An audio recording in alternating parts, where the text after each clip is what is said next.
ರಾಜ್ಯದ ಜನತೆಗೆ ಮತ್ತೊಂದು ದರ ಏರಿಕೆ ಶಾಕ್. ಬಸ್ ಮೆಟ್ರೋ ಆಯ್ತು ಈಗ ಹಾಲಿನ ಸರದಿ. ಪ್ರತಿ ಲೀಟರ್ ಹಾಲಿಗೆ 4 ರೂಪಾಯಿ ಹೆಚ್ಚಳ. ಏಪ್ರಿಲ್ 1ರಿಂದ ಹೋಟೆಲ್ ಕಸಕ್ಕೂ ಸೆಸ್ ಬರೆ. ಬಿಜೆಪಿಯಿಂದ ರೆಬಲ್ ಯತ್ನಾಳ್ಗೆ ಗೇಟ್ ಪಾಸ್. ಯತ್ನಾಳ್ ಬೆಂಬಲಕ್ಕೆ ನಿಂತ ಭಿನ್ನಮತೀಯರು. ಬಿಜೆಪಿ ವಿರುದ್ಧ ಸಿಡಿದ ಜಯ ಮೃತ್ಯುಂಜಯ ಶ್ರೀ. ಯತ್ನಾಳ್ ಬೆಂಬಲಿಗರಿಂದ ರಾಜೀನಾಮೆ ಪರ್ವ. ಎಲ್ಲವನ್ನ ನೋಡ್ತಾ ಹೋಗೋಣ ಕರ್ನಾಟಕ ಟಾಪ್ 20ಯಲ್ಲಿ.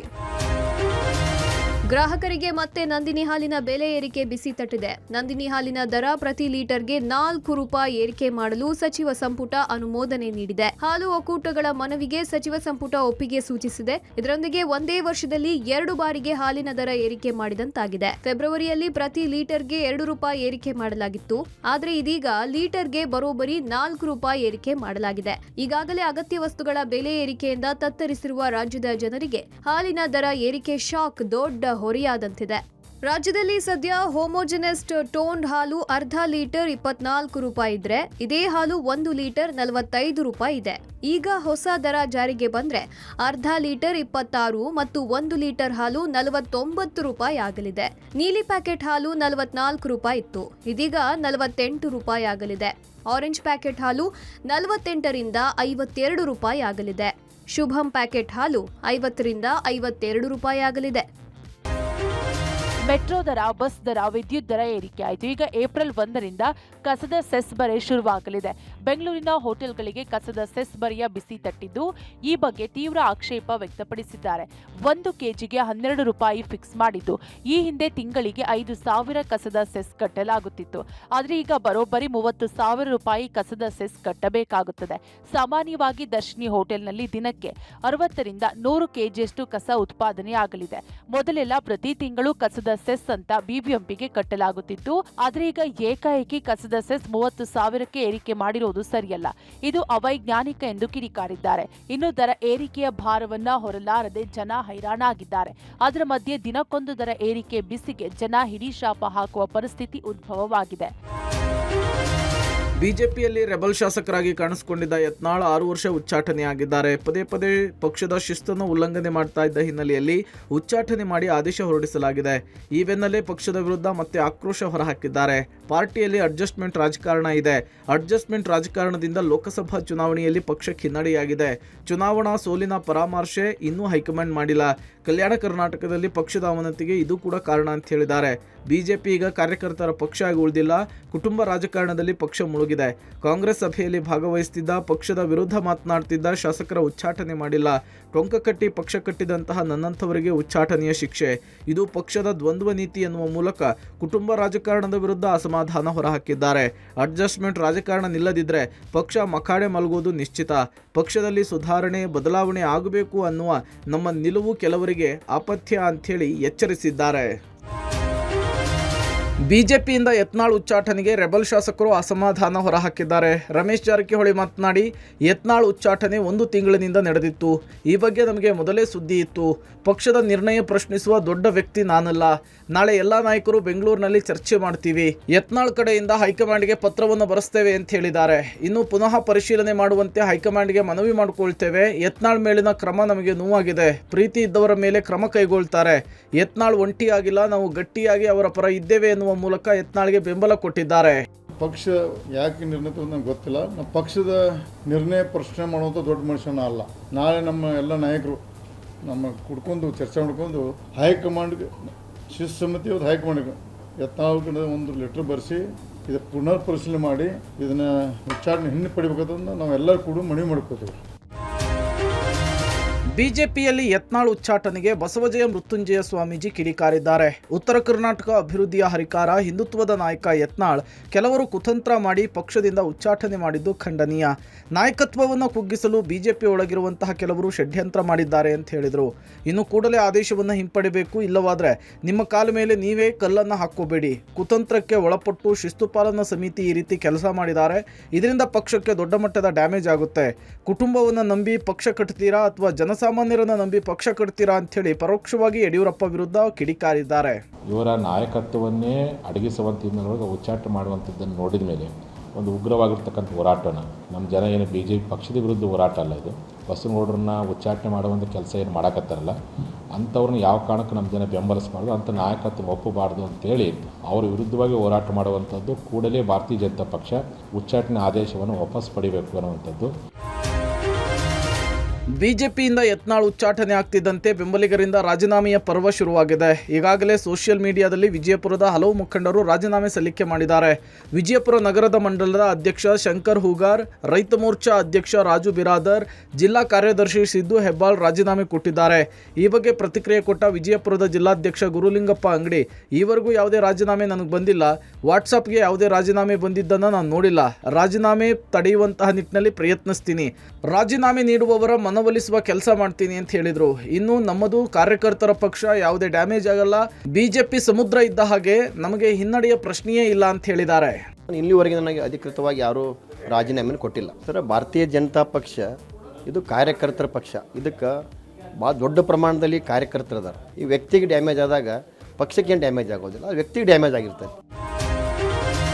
ಶಾಸಕ ಯತ್ನಾಳ್ 6 ವರ್ಷ ಉಚ್ಚಾಟನೆಯ ವಿಚಾರ ಬಿಜೆಪಿಯಲ್ಲಿ ಮತ್ತಷ್ಟು ಭಿನ್ನಮತಕ್ಕೆ ಕಾರಣವಾಗಿದೆ. ಈ ಬಗ್ಗೆ ಬಿಜೆಪಿ ನಾಯಕರೇ ಒಂದಿಲ್ಲೊಂದು ಹೇಳಿಕೆಯನ್ನ ಕೊಡ್ತಿದ್ದಾರೆ. ಇದೇ ವಿಚಾರವಾಗಿ ಪ್ರತಿಕ್ರಿಯಿಸಿದ ವಿಪಕ್ಷ ನಾಯಕ ಆರ್ ಅಶೋಕ್, ಎಲ್ಲರೂ ಒಟ್ಟಿಗೆ ಹೋಗಬೇಕು ಅಂತೇಳಿ ಬಹಳ ಪ್ರಯತ್ನ ಮಾಡಿದ್ವಿ, ಎಲ್ಲರೂ ಒಟ್ಟಿಗೆ ಹೋಗಿದ್ರೆ ಚೆನ್ನಾಗಿರ್ತಿತ್ತು. ಕೇಂದ್ರ ನಾಯಕರ ತೀರ್ಮಾನಕ್ಕೆ ನಾವೆಲ್ಲರೂ ಕೂಡ ಬದ್ಧ ಇರಬೇಕು. ಯಾರು ಪಕ್ಷದ ವಿರುದ್ಧ ಮಾತನಾಡೋದು ಒಳ್ಳೆಯದಲ್ಲ, ಪಕ್ಷ ನಮಗೆ ತಾಯಿ ಇದ್ದಂತೆ, ಪಕ್ಷದ ತೀರ್ಮಾನಕ್ಕೆ ತಲೆಬಾಗ್ತೇವೆ ಅಂತ ಹೇಳಿದ್ದಾರೆ. ಇತ್ತ ಶ್ರೀರಾಮುಲು ಮಾತ್ರ ಯತ್ನಾಳ್ ಉಚ್ಚಾಟನೆಯ ನಿರ್ಧಾರವನ್ನು ಮರುಪರಿಶೀಲನೆ ಮಾಡಬೇಕು, ನನಗೂ ಅವಕಾಶ ಸಿಕ್ಕಾಗ ನಾಯಕರಿಗೆ ಮನವರಿಕೆ ಮಾಡುವ ಪ್ರಯತ್ನ ಮಾಡಿಕೊಡ್ತೀನಿ ಅಂತ ಹೇಳಿದ್ದಾರೆ. ಇನ್ನು ಉಚ್ಚಾಟನೆಯನ್ನ ಮರುಪರಿಶೀಲನೆ ಮಾಡಿದ್ರೆ ಪಕ್ಷಕ್ಕೆ ಲಾಭ ಆಗುತ್ತೆ, ಕಟ್ಟ ಹಿಂದುತ್ವವಾದಿಗಳಿಗೆ ನೋವಾಗಿದೆ ಅಂತ ಹೇಳಿದ್ದಾರೆ.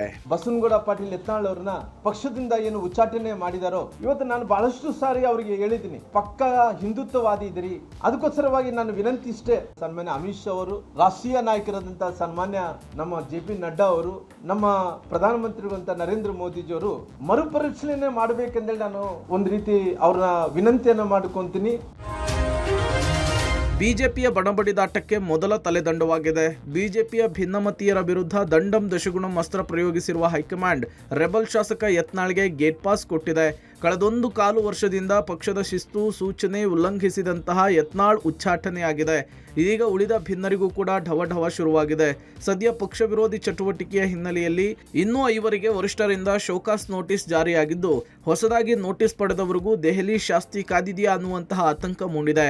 ST ಸೋಮಶೇಖರ್, ಶಿವರಾಮ್ ಹೆಬ್ಬಾರ್ ಮೇಲೂ ಕೂಡ ಶಿಸ್ತು ಕ್ರಮದ ತೂಗುಗತಿ ತೂಗ್ತಾ ಇದೆ.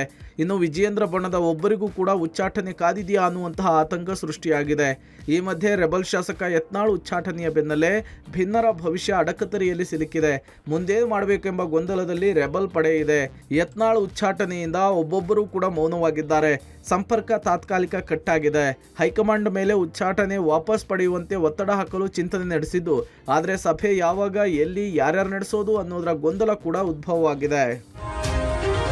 ಬಿಜೆಪಿಯಿಂದ ಯತ್ನಾಳ್ ಉಚ್ಚಾಟನೆಯ ವಿಚಾರ ಕಾಂಗ್ರೆಸ್ಗೆ ಅಸ್ತ್ರವಾಗಿದೆ. ಇದೇ ವಿಚಾರವನ್ನು ಇಟ್ಕೊಂಡು ಬಿಜೆಪಿ ವಿರುದ್ಧ ಕಾಂಗ್ರೆಸ್ ನಾಯಕರು ಮುಗಿಬಿದ್ದಿದ್ದಾರೆ. ಕಳೆದ 5 ವರ್ಷಗಳಿಂದ ಪಕ್ಷದ ವಿರುದ್ಧ ಯತ್ನಾಳ್ ಮಾತನಾಡ್ತಾ ಇದ್ರು. ಅದಕ್ಕೆ ಹೈಕಮಾಂಡ್ ಕ್ರಮ ಕೈಗೊಂಡಿದೆ. ಯಾವುದೇ ಪಕ್ಷ ಆದರೂ ಕೂಡ ಅತಿರೇಕಕ್ಕೆ ಹೋದಾಗ ಶಿಸ್ತು ಕ್ರಮವನ್ನು ತೆಗೆದುಕೊಳ್ತಾರೆ. ನಮ್ಮಲ್ಲಿ ಬಿಜೆಪಿಯಲ್ಲಿ ನಡೆಸಿದಷ್ಟು ಭಿನ್ನಮತಗಳು, ಜಗಳಗಳು ನಡೆದಿಲ್ಲ ಅಂತ ಹೇಳಿದ್ರು. ಇನ್ನು ಪ್ರಿಯಾಂಕ್ ಖರ್ಗೆ ಮಾತನಾಡಿ, ಬಿಜೆಪಿಯವರು ಶಾಸಕ ಯತ್ನಾಳ್ ಉಚ್ಚಾಟನೆ ಮಾಡುವ ಮೂಲಕ ಬಿಜೆಪಿ ಶುದ್ಧೀಕರಣ ಸಾಧ್ಯವಿಲ್ಲ. ಯತ್ನಾಳ್ ಅವರು ಕುಟುಂಬ ರಾಜಕೀಯ, ಭ್ರಷ್ಟಾಚಾರದ ವಿರುದ್ಧ ಹೋರಾಟ ಮಾಡುತ್ತಿದ್ರು.